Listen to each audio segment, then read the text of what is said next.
நீதிமொழிகள் 16ஆம் அதிகாரம் 33வது வசனம். நீதிமொழிகள் 16:33. சீட்டு மடியிலே போடப்படும், காரிய சித்தியோ கர்த்தரால் வரும். ஆமென். ஓட்டு எல்லாரும் போடுவார்கள், காரிய சித்தியோ கர்த்தரால் வரும். ஆமென் சொல்லுங்க. எல்லாரும் ஓட்டு போட்டீங்களா?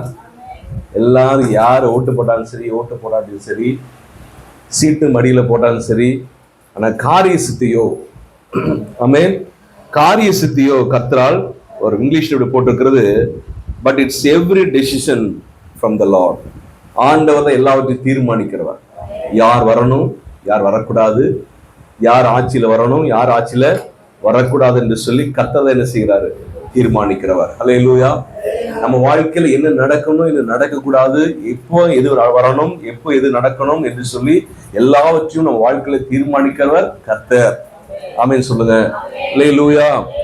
இன்னொரு வசனம் படிங்க. மத்தேயு 10ஆம் அதிகாரம் 29 மத்தேயு 10:29.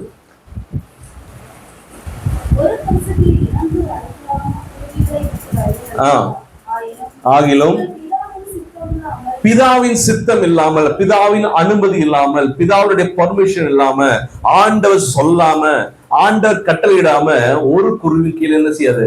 விழாது. அல்லேலூயா சொல்லுங்க. அப்போ பூமியில ஆணுடைய சித்தம் இல்லாம, ஆணுடைய அனுமதி இல்லாம நான் என் வாழ்க்கையிலும் சரி, உங்க வாழ்க்கையிலும் சரி, நம்முடைய தேசத்திலும் சரி ஒரு காரியம் நடக்காது. ஆமென் சொல்லுங்க. நல்ல உற்சாகமா தான் சொல்லுங்களேன். அல்லேலூயா.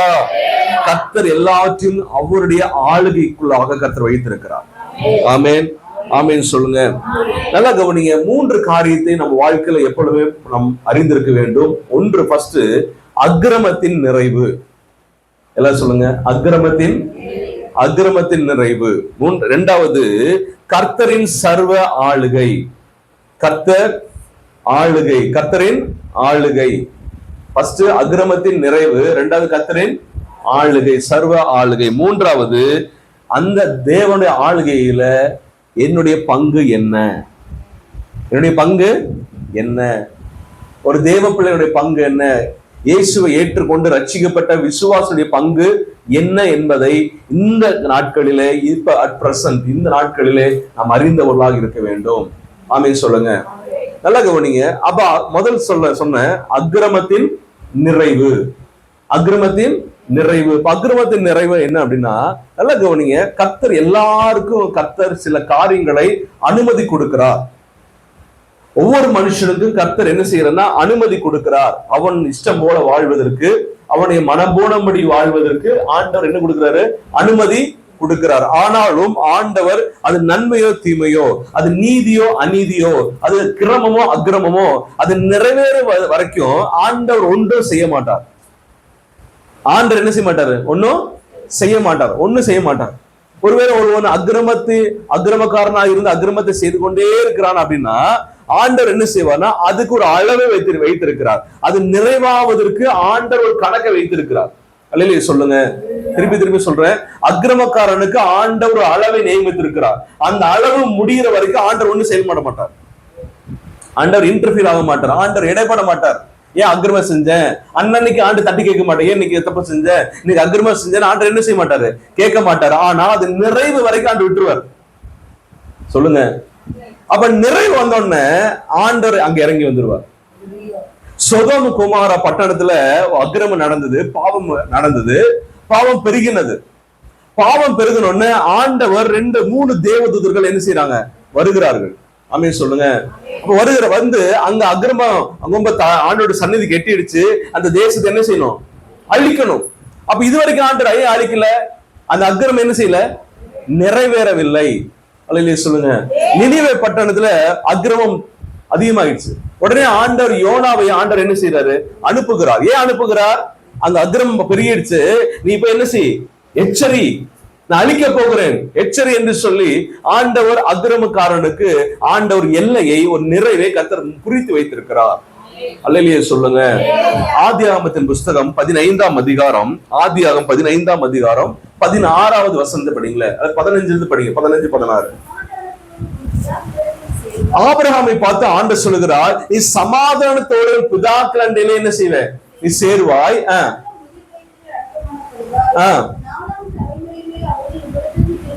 இந்த கானான் தேசத்துக்கு, இந்த வாக்குத்தத்தம் பண்ணப்பட்ட தேசத்துக்கு உன்னுடைய சந்ததியார் 4ஆம் தலைமுறையில என்ன செய்வாங்க? திரும்பி வருவார்கள். ஏனென்றால் எமோரியருடைய அக்கிரமம் இன்னும் நிறைவாகவில்லை. அல்லேலூயா சொல்லுங்க. அப்ப இன்னும் அந்த எமோரியர் எங்க இருக்கிறாங்கன்னா கானான் தேசத்தில் இருக்கிறாங்க. இந்த கானான் தேசத்தை பிரிக்கிறது யாரு சொல்லுங்க? எமோரியர் இருக்கிறாங்க. இந்த எமோரியரை அகற்றி விட்டு நான் உங்களுடைய சந்ததிக்கு இந்த தேசத்தை என்ன செய்ய போறேன்? கொடுக்க போகிறேன். அப்ப தேசத்தை கொடுக்கணும்னா அவங்க என்ன செய்யணும்? அகற்றப்பட வேண்டும். ஆமென் சொல்லுங்க. அவங்க இந்த தேசத்தை விட்டு காலியாகணும். இந்த தேசத்துல அழிக்கப்படணும். அவங்க அந்த தேசத்துல இருக்கக்கூடாது. எமோரியர் அங்க அழிக்கப்படணும். கானானியர் அழிக்கப்படணும். அங்க இருக்கிற தேவ அறியாத துன்மார்க்கர் அழிக்கப்படணும். அப்ப அழிக்கப்படணும்னா ஆண்டவர் அவளுக்கு ஒரு கிரேஸ் பீரியட் கொடுத்திருக்கிறார், ஒரு கிருபையின் காலத்தை கொடுத்திருக்கிறார். என்ன கிருபையின் காலம்? மனம் திரும்புவதற்கு ஏற்ற கிருபையின் காலத்தை கொடுத்திருக்கிறார். ஆனா அவங்க என்ன செய்யல? மனம் திரும்பாதபடினால அக்கிரமம் நிறைவேறின உடனே அந்த 4ஆம் தலைமுறையில இஸ்ரவேல் ஜனங்களை கொண்டு அந்த அவளை துரத்தி விட்டு கானான் தேசத்தை வாக்குத்தத்தம் பண்ணப்பட்ட இஸ்ரவேல் ஜனங்களுக்கு கர்த்தர் கொடுத்தார். அல்லேலூயா சொல்லுங்க. இதே போலதான் நீதியின் நிறைவாகணும். என்ன ஆகணுங்க? நீதியும் நிறைவாகணும். இன்னைக்கு உங்க வாழ்க்கையில சில பேருடைய ஜபங்களுக்கு ஏன் பதில் தரல தெரியுமா? இன்னும் உங்க நீதி என்ன செய்யல? நிறைவாகல. யோவான் ஸ்நானம் கிட்ட போய் ஆண்டவர் கேட்கிறாரு, நானும் ஞானஸ்நானம் எடுக்க கொடுப்பா. அப்ப யோவான் ஸ்நானம் என்ன சொல்றாரு? இல்ல நானே உங்க கையில ஞானஸ்நானம் எடுக்க வேண்டியது இருக்கு, நீங்க எங்க நான் ஞானஸ்நானம் கொடுக்க முடியுமா? அப்ப ஆண்டவர் என்ன சொன்னாரு? நீதியை நிறைவேற்று. நீதி நிறைவேற்றுவது எல்லாருக்கும் விழுந்த கடமை. இப்ப நீதி நிறைவேற்றணும்ப்பா. அப்ப நிறைவேறணும். இப்ப நீதி நிறைவேறினா தான் நடக்க வேண்டியது என்ன செய்யும்? நடக்கும். நம்ம ஜெபம் நிறைவாகணுங்க. அல்லேலூயா சொல்லுங்க. நம்ம ஜெபம் என்ன ஆகணும்? நிறைவாகணும். ஒரு காரியம் நமக்கு வரணும்னா நம்ம ஜெபம் என்ன செய்யணும்? நிறைவாகணும். நம்ம நீதி நிறைவாகணும். நம்ம என்ன செய்யறோம்? ஒரு நாள் ஜெபம் பண்றோம், ஒரு வாரம் leave, medical leave, casual leave. சொல்லுங்க சொல்லுங்க. ஒரு நாளைக்கு ஜெபம் பண்றது 4 நாளுக்கு டயர்டா இருக்குது, லீவ் விட்டுறோம். அப்ப அந்த நம்முடைய அந்த ஜெபம் நிறைவாகாதபடினால, நம்முடைய நீதி நிறைவாகாதபடினால நன்மை என்ன செய்யறது இல்ல? வர்றதில்லை. அப்ப ஏன் நன்மை தாமதமாய் கொண்டே இருக்கிறது அப்படின்னா அது காரணம் நம்ம தான். நம்ம நல்ல ஜெபிக்கிறவங்களாக, நல்ல ஆண்டவருக்காக வைராக்கியம் எழும்பி கர்த்தருக்காக நம்ம ஊழியம் செய்யும் போது, நம்ம ஜெபிக்கும் போது, ஆண்டவருக்காக எழும்பி நம்ம ஜீவிக்கும் போது நடக்க வேண்டிய காரியம் அதுனதின் காலத்துல தப்பாம கரெக்டா என்ன செய்யும்? நடக்கும். அல்லேலூயா சொல்லுங்க. சத்தமா அல்லேலூயா சொல்லுங்க. அப்ப நம்ம ஆண்டவருக்கு இடம் கொடுக்கணும். அதே போல அக்கிரமம் நிறைவாகணும். அல்லேலூயா சொல்லுங்க. அல்லேலூயா. இப்ப இன்னைக்கு இந்த அரசாங்கம் 10 வருஷம் கொடுத்திருக்கிறார். இந்த அரசாங்கம் 10 வருஷமா இருந்ததுக்கு யாரு காரணம் தெரியுமா? கிறிஸ்தவர்கள் தான் காரணம். தேவ பிள்ளைகள் தான் காரணம். ஆண்டவர் அறிந்தவர் தான் காரணம். அல்லேலூயா சொல்லுங்க. என்ன பாஸ்ட் இப்படி சொல்றீங்க அப்படின்னா பைபிள் அதுக்கு ஆதாரம் இருக்கு. இஸ்ரவேல் ஜனங்கள் கர்த்தருடைய பார்வைக்கு பொல்லாப்பானதை செய்ய தொடங்கினார். பொல்லாப்பானதை செய்து தொடங்கின போது கர்த்தர் அவர்களை பலமுறை அந்நியோட கையில ஒப்பு கொடுத்தார். அல்லேலூயா சொல்லுங்க. இப்ப ஆண்டவர் இஸ்ரவேலுக்கு நாட்டை பிரித்து கொடுத்தார். 10 கோத்திரங்களுக்கு இஸ்ரவேல் தேசம் என்று பிரித்து கொடுத்தார். 2 கோத்திரங்களுக்கு யூதயா என்கிற தேசத்தை கர்த்தர் கொடுத்தார். அல்லேலூயா சொல்லுங்க. அப்ப 10 கோத்திரத்தார் அந்த இஸ்ரவேல் நாட்டு என்ன, அவங்க அந்த ராஜாக்கள் முக்காவாசி பேரு கர்த்தருடைய பார்வைக்கு பொல்லாப்பானதை செய்தபடினால கர்த்தர் அசீருடைய கையில அவர்கள் என்ன செஞ்சாரு?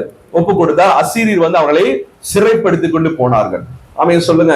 இங்க 2 கோத்திரமா இருக்கிற இந்த யூதய அந்த தேசத்துல அந்த ராஜாக்களுக்கு ஆண்டவர் அநேக தீர்க்கதரிசி அனுப்பி அவர்களுக்கும் எச்சரிக்கை என்ன செஞ்சாரு? கொடுத்தார். அதுல பெரிய தீர்க்கதரிசியார்னா எரேமியா தீர்க்கதரிசி. அல்லேலூயா சொல்லுங்க.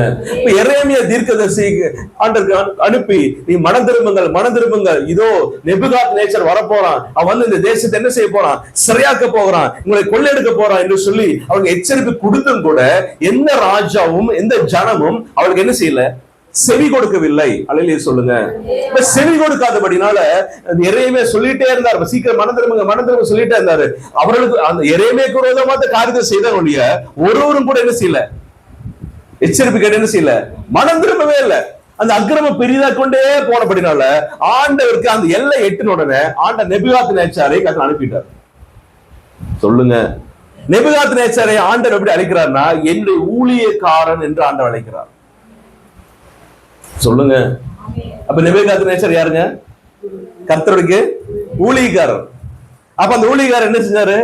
தம்முடைய ஜனங்களை சொல்லுங்க சிறையாக்கி, அநேகரை கொலை செய்து, தேவாலயத்தை இடித்து போட்டு தீக்கிரையாக்கி, அநேகர் சிறையாக்கி கொண்டு போனான். சொல்லுங்க. ஒரு வருஷம் படிக்க தானியேல் தீர்க்கதரிசி புஸ்தகம் 9ஆம் அதிகாரம் 4-5 படிங்க. சாரி, உபாகமம் 9:4-5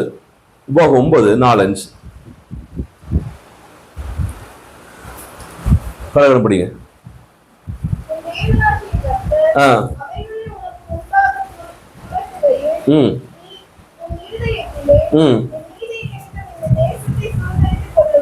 என் நீதி நிமித்தம் நான் செஞ்ச நல்ல காரியத்தை நிமித்தம் மாத்திர தேசத்தை சுதந்திரத்துக் கொண்டேன் என்று சொல்லி நீ சொல்லிடாத. நான் செஞ்ச நல்ல காரியத்தை தான் எப்படி இருக்கிறேன், எனக்கு நல்ல வேலை கிடைச்சிருக்கு, நல்ல குடும்பம் கிடைச்சிருக்கு, நல்ல வீடு கிடைச்சிருக்கு, என்ன செய்யாத, சொல்லாத. படிங்க. அந்த ஜாதியருடைய ஆகாமத்தின் நிமித்தம் கர்த்தர் அவர்களை உனக்கு முன்பாக துரத்தி விடுவார். அல்லேலூயா சொல்லுங்க. அல்லாஹ் கவனிங்க, அவன் செஞ்ச காரியத்தினாலதான் அவன் போயிட்டான். இன்னைக்கு தேவ பிள்ளைகள் செய்யற காரியத்தினாலதான் கர்த்தர் என்ன செய்யறாரு சொல்லுங்க. ஆண்டவர் நம்ம வாழ்க்கையில நடக்கிற ஒவ்வொரு காரியத்துக்கும் நம்மை ஆண்டவர் எதிர்பார்க்கிறார். நமக்கு நீதி நிறைவாச்சுன்னா நீதியான பலனை நம்ம பெற்றுக்கொள்வோம். நம்ம வாழ்க்கையில அக்கிரமம் நிறைவேற்றி வச்சுங்க சொல்லுங்க, அழிவுதான், அது நியாய தீர்ப்பு தான். எத்தனை புரியுது? நான் சொல்ல வந்த விஷயத்த சொல்றேன். நெபுகாத் நேச்சாருக்கு ஆண்டவர் உபயோகப்படுத்தினார் இஸ்ரவேல் ஜனங்களை சுத்திகரிப்பதற்காக, இஸ்ரவேல் ஜனங்களை எச்சரிப்பதற்காக, இஸ்ரவேல் ஜனங்களை புறம்பிடுவதற்காக, இஸ்ரவேல் ஜனங்களை மனம் திரும்ப செய்வதற்காகவே ஆண்டவர் நெபுகாத் நேச்சாரை கர்த்தர் என்ன செஞ்சாரு? உபயோகப்படுத்தினார். அல்லேலூயா சொல்லுங்க. நான் வெளிப்படையா சொல்றேன், நம்ம மோடியை கர்த்தர் கொண்டு வந்தது ஒவ்வொரு கிறிஸ்தவர்களையும் உணரச் செய்வதற்காக, மனம் திரும்ப செய்வதற்காக, ஒவ்வொரு சபையை கர்த்தர் மாற்றுவதற்காகத்தான் இந்த அரசாங்கத்தை கர்த்தர் கொண்டு வந்தார். அல்லேலூயா சொல்லுங்க. போன தேர்தல் வரும்போது ஜெபிக்காத சபையெல்லாம் ஜெபம் பண்ணாங்க. ஆட்சியை மாற்றுங்க ஆண்டவரே, வேற கொண்டு வாங்க ஆண்டவரே, அப்படி கொண்டு வாங்க. மாற்றினாரா? ஏன் மாத்தல நினைக்கிறீங்க? ஏன் மாத்தல? உன் ஜபத்தை கேட்கலையா? நம்ம ஜபத்தை கேட்கலையா ஆண்டவர்? சொல்லுங்க, கேட்கலையா? அப்ப அவர் செவிடா? கேட்கலன்னா அவர் செவிடா இருக்கணும். கேட்டாரா இல்லையா? கேட்டாருங்க. ஆனா ஏன் ஆண்டவர் பதில் கொடுக்கலன்னா, ஆண்டவர் அவருடைய அக்கிரமம் நிறைவாகலப்பா. புரியுதா சொல்றது? யார் புரியுது? இவங்க அக்கிரமம் என்ன செய்யல, நிறைவாகல. இதுதான் சத்தியம். இது நான் அநேக தீர்க்கதரிசி மூலமாக என் காதுல கேட்டிருக்கேன். கர்த்தர் வெளிப்படுத்தினத. நாக்பூர்ல ஒரு தீர்க்கதரிசி இருக்கிறார். அவர் கரெக்டா சொன்னார், எல்லாரும் ஜெபம் பண்றாங்க, ஆனா திருப்பி இவங்களதான் கொண்டு வர போறாரு ஆண்டவர். ஏன்னா ஆண்டவர் இன்னொரு கிரேஸ் பீரியட் கொடுக்கிறார், ஒரு கிருபின் காலத்தை கொடுக்கிற. இவங்க மனம் திரும்புவாங்க, இவங்களுக்கு வானலாவிய அதிகாரத்தை கொடுத்திருக்கிறேன், இவங்க என்ன செய்யணும்? மனம் திரும்பணும்னு ஒரு காலத்தை ஆண்டவர் நீட்டிப்பு கொடுத்திருக்கிறார். ஆனா மனம் திரும்பினாங்களா? ஒரு வருஷம் படிங்க. நான் போன ஒரு 5-6 மாசத்துக்கு முன்னாடி இந்த வசனத்தை சொல்லி இருக்கிறேன். திருப்பி படிங்க. தானியேல் தீர்க்கதரிசி புஸ்தகம், தானியேல் 4ஆம் அதிகாரம்.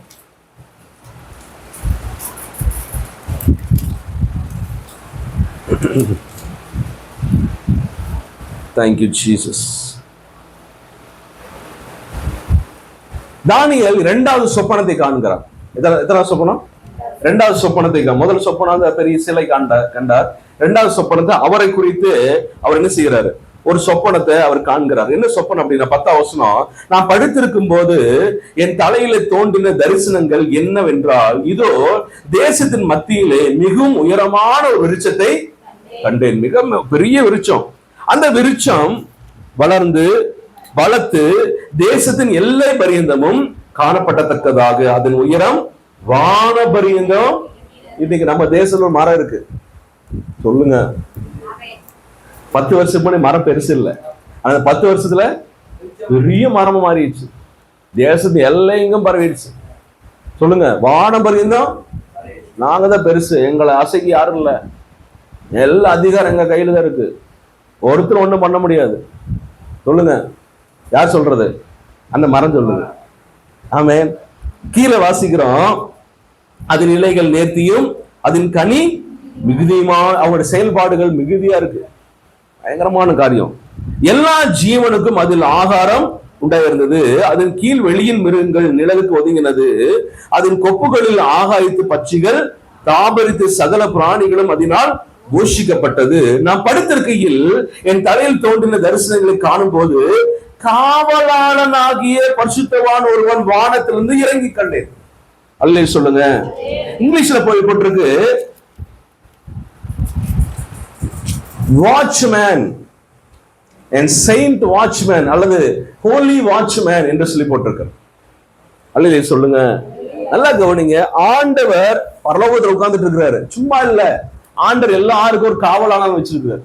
வாட்ச்மேனை கர்த்தர் வச்சிருக்கிறார். அல்லேலூயா சொல்லுங்க. எனக்கு உங்களுக்கு ஒரு வாட்ச்மேன் வச்சிருக்கிறாரு. அல்லேலூயா சொல்லுங்க. எங்கெங்கெல்லாம் என்னென்ன யாரெல்லாம் ஒரு கம்பெனி வச்சிருக்காங்க அங்க ஒரு வாட்ச்மேன் இருக்கு.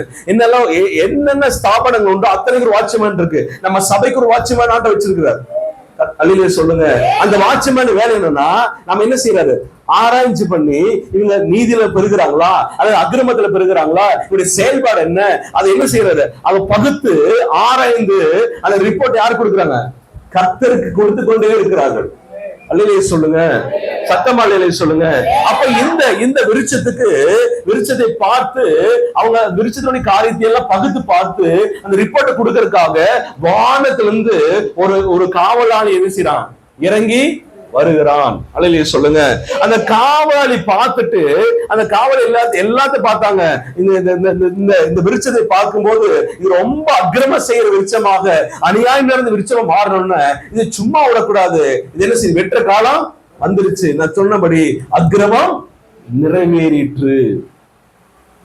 அநேகருடைய கூக்குரல் தேவ சந்நிதியில போய் எட்டிற்று. ஆமென். தேவ பிள்ளைகள் போடுகிற சத்தம் எட்டிற்று. மணிப்பூர்ல நடந்த அத்தனை மோசங்களும் தேவ பருவத்துல போய் என்னாச்சு, எட்டியாச்சு. அநேகருடைய கண்ணீர் ஜெபம் தேவ சந்நிதியில போய் எட்டி விட்டது. அல்லேலூயா சொல்லுங்க. எத்தனை புரியுது? அல்லேலூயா. அதுல இந்த 17ஆம் வசனத்தினுடைய சில பகுதியை நான் படிக்கிற பாருங்க. 2வது பகுதியில படிக்கிறேன். அன்றியும் அறியும்படிக்கு காவலாளின் தீர்ப்பினால் இந்த காரியம் பரிசுத்தவான்களின் மொழிகளினால் இந்த விசாரணையும் தீர்மானிக்கப்பட்டது. அப்ப காவலாளி ஏதோ ஒரு தீர்மானத்தை பண்றாரு. தீர்மானம் பண்ணிட்டாரு. டிசைட் பண்ணது யாருங்க? சொல்லுங்க. காவலாளி டிசைட் பண்ணிட்டாரு. இந்த ரிப்போர்ட் யாருக்கு போயிடுச்சு? கர்த்தருக்கு போயிடுச்சு. நீங்க என்னதான் பட்டன் அமுத்தினாலும் என்னதான் உளுந்தாலும் டிசைட் பண்றது அங்க. சொல்லுங்க. நான் சொல்ல புரியுதா? நீ எத்தனை பட்டன் அமுத்தினாலும் சரி, சீட்டு மடியில போட்டாலும் சரி, காரிய சித்தையோ அது அங்கிருந்து வருது. கர்த்தர் யாருக்கு கொடுக்கணும் யாருக்கு கொடுக்க கூடாதுங்கிற தீர்மானம் ஆண்டவர் கையில இருக்குங்க. புரியுதா? இப்பவே ரிசல்ட் வந்துருச்சு. ஆமென் சொல்லுங்க. ரிசல்ட் யாருக்கு தான் தெரியும்? வேதத்தை வாசிக்கிற கர்த்தருடைய பிள்ளைகளுக்கு தான் தெரியும். அல்லேலூயா சொல்லுங்க. எத்தனை டிவி மீடியா வச்சு நாங்க தான் செய்வோம் அப்படின்னு சொன்னாலும் இந்த ரிசல்ட் ஆண்டவர் ஏற்கனவே எழுதி வைத்திருக்கிறார். அல்லேலூயா சொல்லுங்க. இப்ப அந்த விருட்சத்தை பார்த்து அது கீழே வாசிக்கிறோம். 14ஆம் வசனம். ஆமா, காவலாளி சொல்றாரு, இந்த விருட்சத்தை என்ன செய்வோம்? வெட்டிடுவோம். ஏன்னா அக்கிரமம் நிறைவேறிடுச்சு, பெருகிடுச்சு, அது நிறைவேறிடுச்சு. இந்த விருட்சத்தை வெட்டி கொப்புகளை என்ன செய்வோம்? தரித்து போடுங்கள்.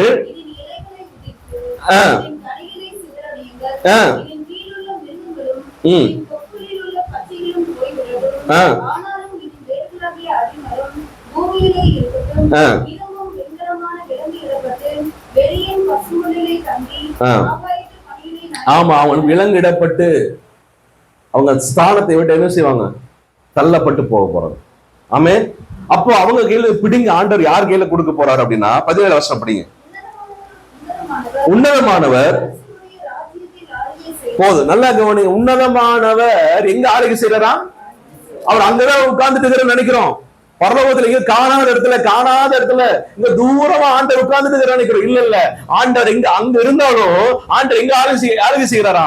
மனுஷருடைய ராஜ்யத்துல கர்த்தர் ஆளுகை செய்கிறார். இது அங்க மட்டும் சொல்லுங்க, இது எனக்கு சொல்றேன், உங்களுக்கு சொல்றேன். உங்க வாழ்க்கையில ஒவ்வொரு காரியத்தை கர்த்தர் அங்க கோந்து என்ன செய்யறாரு சொல்லுங்க. அவர் ஆளுகை, அவரை கண்ட்ரோல் பண்ணிட்டு இருக்காரு, அவரை இயக்கி கொண்டிருக்கிறார். ஒவ்வொரு நன்மையும், ஒவ்வொரு தீமையும், ஒவ்வொரு காரியத்தையும், ஒவ்வொரு வழிகளையும், சம்பவத்தையும், ஒவ்வொரு வாசல்களையும் அவர் தான் திறந்து கொண்டிருக்கிறார். ஆமென் சொல்லுங்க, வாசிங்க. ஆளுகை செய்து, ஆமா, யார் கொடுக்கிறாரு? அவருக்கு என்ன விருப்பமோ, அவருக்கு யார் சித்தமோ அந்த சித்தமானவனுக்கு அந்த ஆளுகையை, அந்த ஆட்சியை கர்த்தர் என்ன செய்யறாரு? கொடுக்கிறார். படிங்க. ஆமா, இப்ப ஆண்டவர் யாரை கொண்டு வர போறாருன்னா, இதுவரைக்கும் தாழ்ந்தவன், இதுவரைக்கும் சாதாரணமானவன், சாதாரண ஒரு ஆள் என்று சொல்லி எல்லாராலும் சாதாரணம் என்று சொல்லப்பட்ட மனுஷன் கையில கர்த்தர் வரப்போற ஆட்சியை கர்த்தர் கையில கொடுக்க போகிறார். மனுஷன் தாழ்ந்தவன் யாருக்கு தெரியும்? ஆமென். அந்த யாரெல்லாம் தாழ்மையா நினைச்சாலும் தெரியும், அந்த நபர் கையில கர்த்தர் ஆட்சி என்ன செய்ய போறாரு? கொடுக்க போகிறார். ஹல்லேலூயா. அப்ப ஆண்டவர் சித்தமானது அது கொடுத்து மனுஷரில் தாழ்ந்தவனையும் அதன் மேல் அதிகாரி ஆக்குகிறார் என்று நரஜீவன்கள் அறியும்படிக்கு காவலாளரின் தீர்ப்பினால் இந்த காரியம் பரிசுத்தவான்களின் மொழிகளினால் இந்த விசாரணையும் தீர்மானிக்கப்பட்டது. அல்லேலூயா சொல்லுங்க, சத்தமா அல்லேலூயா சொல்லுங்க.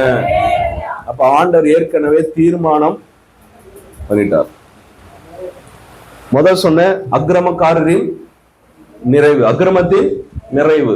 இப்ப ஆண்டவர் ரெண்டா சொன்ன தேவனுடைய ஆளுகை. இப்ப ஆண்டவர் ஆளுகை செய்ய போறாரு. இதெல்லாம் என்னதான் நீங்க என்ன பண்ணாலும் சரி, என்னுடைய கண்ட்ரோல், என்னுடைய ஆளுகை எல்லாம் என் கையில இருக்குங்க. ஆமென் சொல்லுங்க. இதுல நம்முடைய பங்கு என்ன? நம்ம என்ன செய்யணும்? ஜெபிக்கணும். இதெல்லாம் பார்த்துட்டு எல்லாத்தையும் ஆண்டவர் கையில ஆளுகை இருக்குல்ல, அவர் இஷ்டமான மாதிரி செஞ்சுட்டு போகட்டும், நம்ம வழியில் பார்த்து போகணும். இல்ல, நம்ம தேவ பிள்ளைகளை நானும் நீங்களும் முழங்கால் பிடிட்டு அதை அந்த ஆளுகையை கர்த்தர் சரியாக நிறைவேற்றும்படியாக, கர்த்தருடைய வாழ்க்கையில, நம்முடைய வாழ்க்கையில கர்த்தருடைய சித்தம் நிறைவேறும்படியாக, தேசத்துல கர்த்தர் சித்தம் நிறைவேற்றும்படியாக நாம் திறப்பில் நின்று நம்ம ஜெபித்துக் கொண்டே இருக்கணும். இடைவிடாமல் என்ன செய்யணும்? கர்த்தருடைய பரலோகத்தில் செய்யப்படுகிற தேவ சித்தம் இந்த பூமியில செய்யப்படுவதற்காக நாம் ஜெபம் செய்து கொண்டே இருக்க வேண்டும். அல்லேலூயா. சத்தமாலையிலே சொல்லுங்க. தானியேல் 4ஆம் அதிகாரம் அல்ல 9ஆம் அதிகாரம் 3ஆம் வசனம் நினைக்கிறேன், படிங்க. நான் உபவாசம் பண்ணி ரட்டிலும் சாம்பலிலும் உட்கார்ந்து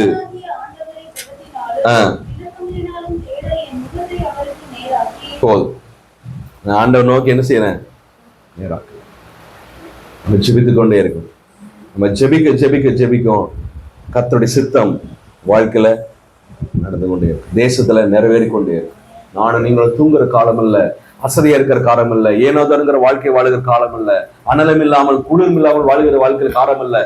நீ ஆண்டு வருகை சமீபமா இருக்கிறது. நாம் விழித்திருந்து ஆண்டவர் நோக்கி நம்ம ஜெபிக்கிற ஒரு காலத்துக்குள்ள வந்திருக்கிறோம். நம்ம ஒரு நாளும் நம்முடைய எந்த காரியம் நம்ம ஜெப வாழ்க்கையை டிஸ்டர்ப் பண்ணாதபடி, ஜெப வாழ்க்கையை திருடாதபடி நம்ம ரொம்ப ஜாக்கிரதையாக நம்ம ஜெபிக்கணும்.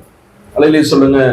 வேலை திருடலாம், உறவு திருடலாம், மற்ற எந்த காரியம் திருடலாம், அதெல்லாம் ஒரு நாள் விட்டு கொடுக்கவே கூடாது. நான் ஜெபம் பண்ணிட்டு எல்லா காரியத்தையும் செய்யணும். நான் ஜெபம் பண்றது எங்க வேணா போவேன், நான் ஜெபம் பண்றது எல்லா காரியத்தையும் செய்வேன் என்று சொல்லி ஜெபத்துக்கு முக்கியம் கொடுத்து தேவஸ்தானத்தில் உட்கார்ந்து நம்ம மன்றாடும் போது அதுக்குண்டான பலனை என் வாழ்க்கையில் உங்க வாழ்க்கையில கொடுக்க என் தேவன் வல்லவராக இருக்கிறார். அல்லேலூயா. நீங்க ஒரு தீர்மானம் பண்ணுவோம், ஆண்டவர் என்ன வேணா செஞ்சுட்டு போட்டு, ஆனா நான் செய்ய வேண்டிய காரியத்தை இந்த தேவன் நோக்கி என்ன செய்வேன், நான் ஜெபிப்பேன் என்று சொல்லி ஒரு தீர்மானம் பண்ணுவோம். கர்த்தர் பெரிய காரியங்களை கர்த்தர் செய்வராக. நாம் யாவரும் எழுந்து நின்று ஜெபிப்போம்.